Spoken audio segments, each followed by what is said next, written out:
Em relação à tua pergunta, como é que eu me caracterizo? Bom, Sente-se mais pastor, mais político, sim, mais bancário?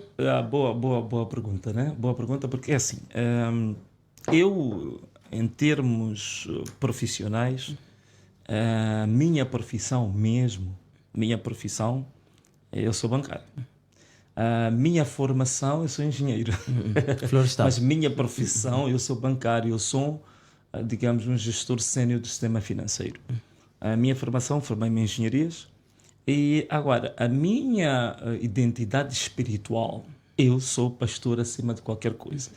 E essa identidade espiritual, para mim, é o centro de tudo.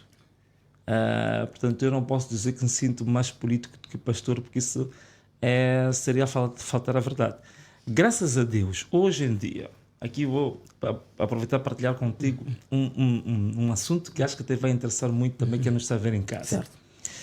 Durante muitos anos, o lado da inteligência humana que foi conhecida, foi estudada, era a inteligência intelectual. Quer dizer, a área da inteligência em que você forma pensamentos, elabora raciocínios, por aí fora. A tal inteligência intelectual.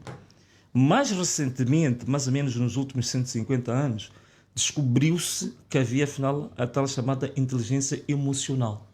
Não é? Que é a parte, e que é uma das partes da inteligência que determina muito da personalidade humana. Nos últimos 50 anos, descobriu-se uma área da inteligência muito interessante, que é a chamada inteligência espiritual. Portanto, há 3 vetores da inteligência que definem o homem. Então, a inteligência espiritual, atenção agora que eu vou dizer, é que a inteligência intelectual, ela é autônoma, quer dizer, é como se estivesse numa ilha. A emocional também. A única área da inteligência humana que tem relação com todas elas é espiritual. Portanto, se alguém se definir pelo seu lado profissional ou da sua ocupação, sem falar da sua parte espiritual, está-se a definir de uma forma fragmentada. O ser humano, e isto está provado pela ciência, a identidade mais global do ser humano é a identidade espiritual. Depois é que se fragmenta nas outras. Pegar este elemento, entende que esta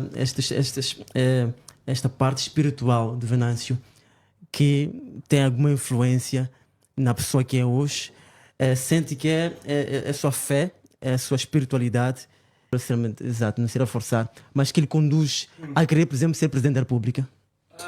Bom, você já está a adiantar coisas que eu não disse. Quando está falando de querer ser Presidente da República. Tudo bem, até sim, pode ser verdadeiro. Mas é assim, Raul, sem dúvida nenhuma, conforme eu disse, eu preciso fazer essa pequena introdução.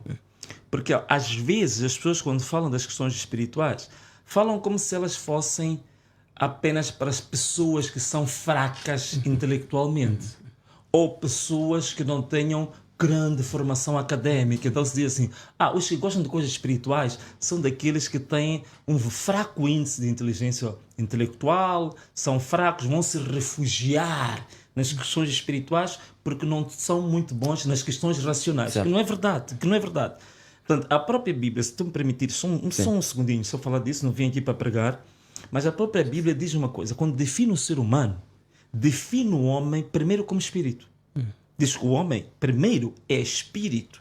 Depois fala daquilo que ele detém. Diz que ele detém, ou ele tem uma alma. E depois diz onde é que ele está inserido. Diz que ele está dentro de um corpo. Então, na verdade, aquilo que nós somos espírito.